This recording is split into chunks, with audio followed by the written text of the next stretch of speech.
Good evening and thanks for joining us. I'm Jim Nintzel, host of AZ Illustrated Politics, our weekly analysis and commentary on local, state, and national affairs. On tonight's show, we take a special look at downtown Tucson. Is it really on the rebound? Is the modern streetcar going to be a boon or a boondoggle? And where are the best cocktails on a Friday night? These questions and many more coming up. But first, a look at today's top stories. Late this afternoon, a federal judge found that the Maricopa County Sheriff's Office racially profiles Latinos when it conducts immigration patrols.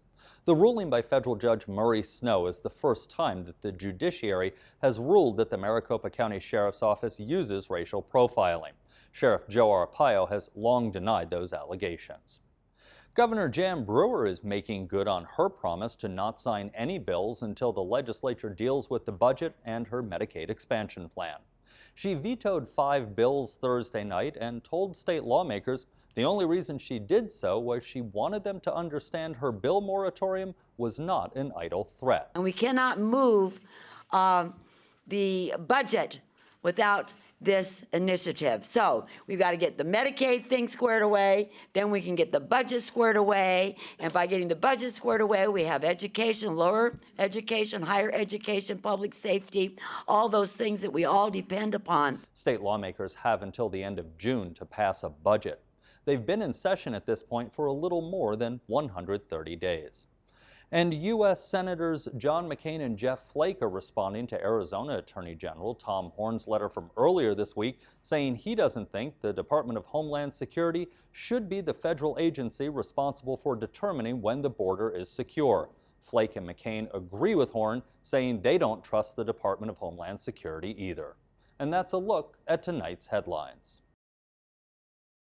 President Obama urged U.S. Naval Academy graduates to put a stop to sexual assaults, saying the crisis threatens trust in the military. We excerpt the president's commencement speech and then turn to a shifting role for the CIA in the fight against terrorists. We have the story of Oklahomans helping one another in a rural county hit by a tornado one day before the devastation in the town of Moore.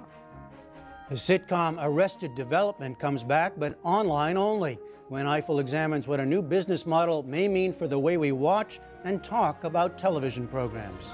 David Brooks and Ruth Marcus analyze the week's news. And the first of 2 conversations about the U.S. role on the global stage, Margaret Warner gets a behind-the-scenes critique of policymaking from author and former State Department official Vali Nasser. That's all ahead on tonight's NewsHour. Tonight on Arizona Week, Governor Jan Brewer pushes for her proposed Medicaid expansion. I believe in the initiative process. I believe in the referendum process. I think that's a way that you can get things done. But there's absolutely no reason why our legislature cannot get this passed out of the House and re-voted in the Senate and get the job done. That's tonight at 8:30 on PBS 6.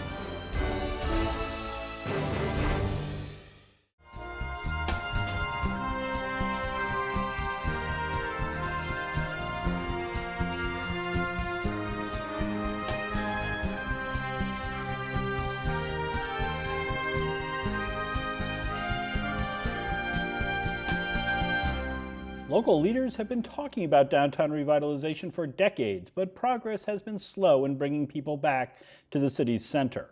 Things are looking up, however. More businesses are moving their offices downtown, new restaurants are winning national acclaim, and just last month, world-famous pizza chef Chris Bianco announced he was opening his second pizzeria, Bianco, on Congress Street. Joining me to talk about what's happening downtown is Tucson Mayor Jonathan Rothschild, Rio Nuevo Board Chairman Fletcher McCusker, and David Slutz, Entertainment Director at Hotel Congress. Thanks to all of you for being here. Mr. Mayor, let's start with you. Is the hour of downtown revitalization finally at hand? I think it is, Jim, and I think it is for a number of reasons. A lot of fits and starts, to be sure, but in any kind of enterprise, what you have to get going is a synergy. And we finally have that synergy downtown where we have a number of fine restaurants. Other restaurateurs are saying, we want to be down there. We're beginning to see people move downtown, and that's really the key to it, is if you can get people moving downtown, whether they be students or whether they be older adults, singles, those folks then attract retail, the businesses want to be there, and it's looking up, it really is. And Fletcher McCusker, you are the chairman of the Rio Nuevo board. You also were running Providence Healthcare Company. You brought that into downtown. What is the Rio Nuevo board up to? It got spun off from the city. There's been a contentious relationship, but recently you guys seem to have resolved your legal differences. And what's the future here for what the Rio Nuevo board can do downtown? Jim, we did settle in February, and part of that is putting us back to work. Our first project is actually the Tucson Convention Center arena.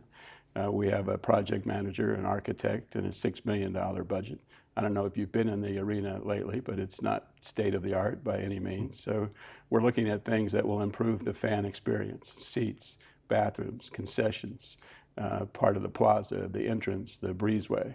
And I think people will notice a difference. We're going to have to work around the arena schedule because we're not going to take it out of action while we renovate it. But that's our first project. The second project, you'll remember, is to help launch a downtown hotel. And we're working with several private developers now that a year from now we might be able to look back at 1 or 2 or even 3 hotels that started in the summer of 2013. And as far as that arena goes, there's also some property that the Rio Nuevo board has picked up from the city next to the interstate where you might be looking at constructing a new arena. Is that still a possibility? The new arena is still a fantasy, I think, of all of ours. It's a $200 million project. It's probably not reachable in today's economy. We did negotiate and received in the settlement the so-called arena lot. That's the 8.5 acres where the Greyhound is temporarily located. There's property vacant, as you know, around that, adjacent property. And then west of that is almost 100 acres of vacant land. So our focus, Jim, is on the west side. What the mayor describes and what David participates that's organic is primarily on the east side of downtown. The new restaurants, the clubs, the young people that are starting their own businesses. What we really need to get busy doing is looking at these large vacant parcels that go from the TCC west. And David, you have been around downtown for a very long time. How would you rate its health at this point? Probably the healthiest it's ever been since I've been down there, and I've been working down there since '96 and being down there since about '85. It's had its fits and starts, but seeing how the city is now bought into the idea where they weren't even 10 years ago, where it was all about the intermodal transportation. It was about things that had nothing to do with the bigger vision of an entertainment district with people living and working and playing down there. Everyone's buying in now, and all the money's coming in, and we're really excited. You can just see it. It's just on the street right now. And I had a cover story in the Weekly a couple of weeks ago about the restaurants that are opening up down there. Mm-hmm. How big a deal is this Chris Bianco coming to Congress Street? Well, it's emblematic of everything else. There's a new book that just came out either yesterday or today called The Best Chefs in America. And there's, of the thousands and millions of chefs in the country, there's 500 chefs they selected. 2 of those are downtown, in Llanos and Adam Buzzolini at Maynard's. So these 2 guys, Bianco, Susan Davia, there's an amazing restaurant scene just now. It's growing out of nowhere. It's marvelous. It's so exciting to see the street right now with all the people. And that, of course, as the mayor pointed out, you build on those restaurants and everything else follows place. And is there a concern that you might get oversaturated with restaurants in the downtown? I'm not yet. I don't think there is oversaturation. We keep seeing our business growing with each competition. We've had 3 or 4 restaurants just open up around us, and our business continues to grow. I think people beget people, and it's going to continue to do that. There's obviously some point where we have to cap it, but I don't think we've reached it yet. And Mayor Rothschild, the restaurants are booming, and Fletcher mentioned the possibility of a couple of hotels getting constructed downtown. I know Scott Steitler, the developer who has been working on Congress Street, is looking possibly at the lot across the street from the Hotel Congress on Fifth Avenue and possibly elsewhere. What can the city do to help assist with a hotel project? Well, what the city can do under some ordinances which we passed in the past year are do something which the state allows and which is really good for everybody, is we have a way of, it's called a GPLET. It's short for basically abating real estate tax for a number of years, a site-specific sales tax ordinance which allow you to put your sales tax back into some of your public infrastructure, and we have some abilities to work with impact fees. We have abilities to work with putting together a team to expedite a process. But the beauty of the process is, because people do complain and are right to complain about taxpayer giveaway. Before the city can do that under state law, we now require and do require that there be an economic development package put together to show that the taxpayers are getting more back in revenue than the city would give. And what that does is that helps, particularly in the hotel business today, which is a tough business to finance. It helps the people wanting to do a hotel to go out and say, look, here's what my balance sheet will look like, here's what my cash flow will look like, I can afford this financing. And it's a big step forward for these folks in developing. And we're there to try to get the right projects. That's first and foremost important. But once those projects have been determined, to do everything we can to get them out of the ground as fast as possible. Fletcher, same question to you. What can the Rio Nuevo board do in terms of helping finance a hotel, and should it get involved in that? Well, I think we should at a variety of levels. You know, part of what we're seeing is organic. That's the people coming downtown to the restaurants, to the Rialto, to the Fox, to the theater, walking from one restaurant to another. We had dinner at Maynard's on Wednesday night. We went across the street to the hotel. It was packed. This is a Wednesday evening. The patio was full. The restaurants were full. So there's this organic development that's attracting developers. The streetcar has attracted out-of-town developers. For those people that doubted whether the streetcar would create development, we're seeing it already. We're seeing huge project developers look at the land around the streetcar and available land. Some of those are hotel developers. Rio Nuevo does not have the money nor the will to build and operate a hotel, but we can participate with these private sector developers. And now with the city incentives that the mayor described, you've got an opportunity for a tax district to help you somehow with your hotel development, help you with the land and the site selection, the infrastructure, the sewer, the water, the site preparation, and then enable the developer to build and operate a hotel that then can still work with the city on the incentives that the city has. So we've never seen this kind of interest in downtown development, not only from hotel developers, but residential developers. You know, we have, for the first time since any of us have been involved downtown, see residential units being constructed in the downtown core. Not only the student housing, but now market rate apartments. So you're going to see people living there, walking to work, walking to entertainment, and we're seeing a flood of people come in from the suburbs, if you will, to events downtown. The last second Saturday, we estimated almost 10,000 people, Jim, were downtown Tucson for an urban street music and food festival. That's unheard of in downtown Tucson. And David, a hotel, you're in the hotel business. Is there demand for more hotel space in downtown? You kidding me? We can't wait for more hotel to come down there. We're dying to have another one there. Once you bring that in, we've been sort of, as you know, without a good entity, this boutique entity downtown to bring in that attention, bring down parents from students to people going to shows to whatever. We only have 40 rooms, and it's frankly a rock and roll hotel. Not everyone's going to love staying at the Hotel Congress. A lot of people will, but mostly won't. We need a nice first-class hotel down there right as soon as we can get one. And Fletcher mentioned the streetcar, Mayor Rothschild. There are concerns that the streetcar is going to cost a lot of money to operate. You got federal funding and RTA funding to build it, and it's nearly built. You're waiting for the cars still. There's still some track to be laid. But is there a concern on your part that you're going to have a big operating cost that's going to burden the city on the streetcar? Well, we are having to work on it. The fact of the matter is the RTA has reserved $11 million for operating costs, which if we take that over 5.5 years, and we get proper effort and contribution from some of what should be our partners in terms of getting these passes sold for the streetcar, we should be okay. Now, I say to people that, you know, if we're going to look at it on a line item basis, cost versus revenue, there will probably always be a little bit of a deficit for the streetcar. But you can't really look at it that way. To date, and this is before the car is running, there has been $900 million of public and private investment in the last 3 to 4 years within very short distance of the streetcar route, just in the downtown area, and then up the route. And that $900 million translates into a lot of economic activity, which then translates into sales tax, translates into property tax. And so we will be doing those studies. Every other city where they've done the streetcar, the people, after it's up, ask for more. We'll see what happens in Tucson.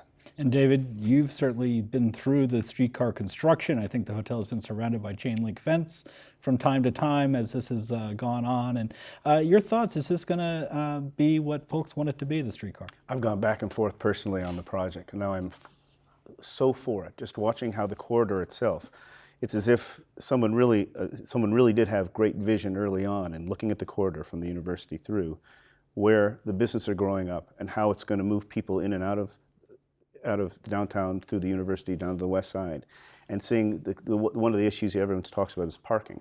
Well, look at this one wonderful way to move around through this whole wonderful entertainment district. I'm so looking forward to having that thing come through. I think it's going to be a boon to the whole area. And as long as we're talking about transit, Mayor Rothschild, the Ronstadt Transit Center, where the buses roll through downtown, has been controversial in recent days. There's the city council is looking at potential different uses for that property. You're going out for some proposals to see what else might be there. What's your vision for what happens with the Ronstadt Transit Center? And do you need a transit center downtown with all those buses if you have the streetcar? Well, I actually, Jim, think there's a consensus vision around the Ronstadt Transit Center. And the consensus vision is that where the center now sits is a property that really ought to be developed, hopefully for retail, office, market rate housing. What that will look like, we're not sure. At the same time, yes, there is a need to have a transit center downtown. Plenty of people use the transit center to come downtown. And the proposal that's being looked at is taking the lot that is just to the north of the current transit center, which is a triangle, and then across Toole next to the train depot where there's substantial property, and converting that into the transit center so that the transit center doesn't really move but a block. We capture really the remainder of Congress, which is going to be so important along the streetcar line and where all this other economic development is going, but still keep public transit in the center of town. Now, there will be detail to be worked out. Can we get the same capacity at that location? If not, how do we deal with transfers? But I think that's something that we're going to form a consensus around, and I think you'll see it happen. David, your thoughts on the future of the Ronstadt? Your hotel is pretty much next door to the transit center. You'd hope that you're looking at not just Congress Street. You have a lot of activation possible on Pennington with, you see, two new exciting restaurants. That runs right through that same area. You have Broadway activating. It seems that it's still kind of awkward where it is. That being said, if you go to Austin, they have a similar situation where they have sort of a transit center. They're near downtown. It's a lot of things like 2 blocks away from the major activity, and they got away with it. So I'm not as scared of it as possible. But it really, if there's a way we could just move it to the freeway or somewhere else, it'd be just great, and we could really activate all the streets downtown. But we'll see what happens. Fletcher, any thoughts on the future of the Ronstadt I think you've Transit seen Center? the balance that people are trying to strike. The first time since I've been downtown, the city's not reacting to a developer. They're actually planning 3 contiguous lots, which could be the city center ultimately, particularly with vertical development there. So I think you can accommodate a new re-envisioned Ronstadt-type terminal, indoor cafe or waiting room or a lobby for bus travelers, so improve the bus riding experience, improve the bus traffic, and include restaurant, retail. That would be very consistent the way David or anybody would want to see that area develop. So I'm optimistic that the city's going to get it right. I think there were a lot of concerns when it was just reacting to a particular proposal or another, but it now seems like it's going to plan the entire area and invite the private sector to participate. And we're adamant that ultimately the people that are going to determine the effectiveness of downtown are probably not us. It's the private sector, and the private sector demands that it's creating. And I think you're going to see an unbelievable project when that proposal starts getting developed.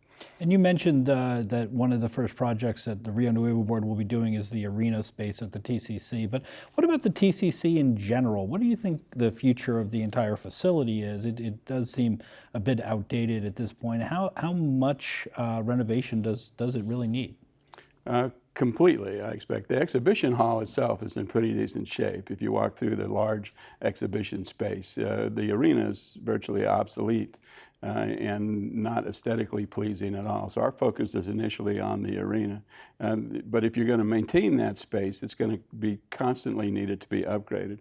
And then you're surrounded by this spectacular plaza that's generally not activated. You talk about activating a street. Imagine the TCC plaza if it was active with food, restaurants, music, an outdoor amphitheater, Shakespeare in the Park.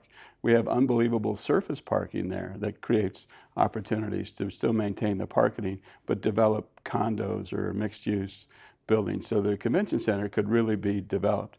Of course, it requires money, and how you get there from here, is a real challenge for both Rio Nuevo and the city. We're operating under very limited funds compared to 10 years ago. So it's going to have to be a walk before you run conversation. But I do think that ultimately we can create a vision where the TCC is respectable and surrounded by things that you're going to want to come down and see and do. And how much money does the Rio Nuevo Board have at this point, and what are your projections? Are you seeing an uptick in your revenue collection? We hope to see an uptick in next year. We have about $15 million available today. The district was about $3 million profitable in 2012. But with the Hobby Lobby and the Steinmart and the Walmart, the cons, and then the activity downtown, that's all in the TIF. So we would hope to see some economic uptick in TIF revenue where we might create $4 or $5 million a year for the remaining 12 years on the TIF. So, we could possibly participate to the tune of $50 or $60 million. Now, that's not going to build a new arena, but it can go a long way to facilitate the renovation of the current one, bring projects in and around us, help develop one or two hotels, and then focus on the west side. The interesting thing about the streetcar and the people that we've had come into town, there's no place in America that has light rail attached to 100 vacant acres of property. The west side is as big as downtown is currently. So that entire parcel, which is the original Rio Nuevo, west of the freeway, is a huge opportunity for Tucson. And that's where originally the museum complexes were planned to be, and of course those plans fell through with the economic collapse that we had a few years back. The irony of that is we now have a clean slate on the west side. So we're interested in revenue producing activities that continue to enhance the TIF. So we can't afford the cadre of museums that were originally designed, and they don't give back to the TIF. So there's a lot of disparate interest now in what's going to happen to that west side development. We're all working together to decide how we plan that going forward, working with the neighborhood associations, the private developers. And for the first time again, you've seen some very large-scale developers look at that space that might be capable of a plan, Jim, that would master plan the entire 100 acres. And David, the TCC Arena, you've been in the rock and roll business. Is there much of a future there in terms of big acts coming to Tucson, or are we going to get The trouble past is you that? have this competition from casinos and whatnot that can outpay for venues that size. It has to be rethought out and made very attractive to be downtown specifically. You really have to sell the whole downtown to these places to say that's where you really want to do it, that's where the action is, that's where people are living, instead of carting out to a casino or wherever. I think there's value in it, and I think as the downtown becomes that entertainment district we see it becoming, this vision, that's when it's going to happen. But it's got some challenges still ahead of it. And Mayor Rothschild, you have that now shuttered hotel next to the TCC. Do you have any word on what might happen there? And also, what do you see as the future of the convention center? Well, and I think Fletcher said it to some extent. The convention center itself, the exhibition halls, the rooms, are in pretty good shape. People like it. We get complimented. We've done a lot of management changes there, and that's working well. The arena is what everybody says it is, and what Fletcher is indicating is right. We need to do first the aesthetics to make it even appealing to walk into, and then continue to work on it. To do the kind of real overhaul of it is going to cost more money than Rio Nuevo will have, and the city certainly is going to have. And you may have to look to a bond project. You know, the city just put together its own bond committee for the first time. That bond committee has two functions. First, to try to coordinate with the county in what it might want to do as an upcoming bond. So we may have those conversations. Is this a regional project that we want to take on? Or at some point down the road, what could the city commitment be to that? And I think to a large extent, that's going to take a lot of input from a lot of people to see what we want to be at that site. And you have been invited to participate in some work at the hotel there, and the city turned that down. Any thoughts of what's likely to happen with that property? You know, I do not know at this point what I could envision, and this is me. I don't own the property. I try not to do other people's business. But the property next to it, La Placida, has, I think at this point, some joint ownership, and those properties could be put together, I believe, to make something that could be appealing to somebody that really could come in with a new vision and would want to invest. And that would be what I would hope would happen there. And Fletcher, not only are you on the Rio Nuevo board, but as I mentioned earlier, you moved your business into downtown a few years ago, and you've now left that and you've started a new business downtown. But what was it that brought you downtown in the first place? Our first move downtown was in May of 2010, so it was pre-streetcar, pre-Llanos. I mean, it was, you know, virgin landscape. But, you know, part of the excitement to us was in the early conversations with Unisource, who was building their extraordinary headquarters downtown. Paul is from Denver. He watched Denver develop, as he would describe it to me, a block at a time. So our initial conversations, and the irony of me now being on the Rio Nuevo board, is the Rio Nuevo had failed. And as private corporate citizens, is there something we can do to contribute to downtown? And both of us almost simultaneously agreed to locate our company headquarters literally side by side downtown. And I think that was a huge demonstration of the corporate willingness to invest in downtown. And you know, it's now been contagious. So we love it, our staff love it. They couldn't imagine living or working anyplace else. And Mayor Rothschild, all these new restaurants downtown, any favorites? And probably a tough thing to ask you to do here. But, I'm being tapped here by the CUP, the Hotel Congress. I try not to choose favorites between my children, but I will tell you, and I think David said it. You know, I have people come into my office every day from out of town, and they ask me where to go. And the joy of it is I can list off 6, 7, 8, 9 restaurants. Say, you know, they're 2 blocks from here, and you know, Cafe Poca Cosa. You know, I'm gonna call that out because Susanna. When you talk about the pioneers, Susanna was really the first person, even when she was over in the old Hotel Santa Rita. If I know, Jim, you remember a few nights there. She was willing to go out and be there before anybody, and she's got a fantastic restaurant. all right, David, best place to get a cocktail on a Friday night? Tap room, Tiger, if he's still serving drinks by that late night. All right, that's where we're going to have to leave it. Thank you all for coming down here and talking a little bit about downtown. We'll be right back with some closing thoughts. That's our show for tonight. I'm Jim Ninsel. Thanks for watching another edition of AZ Illustrated Politics.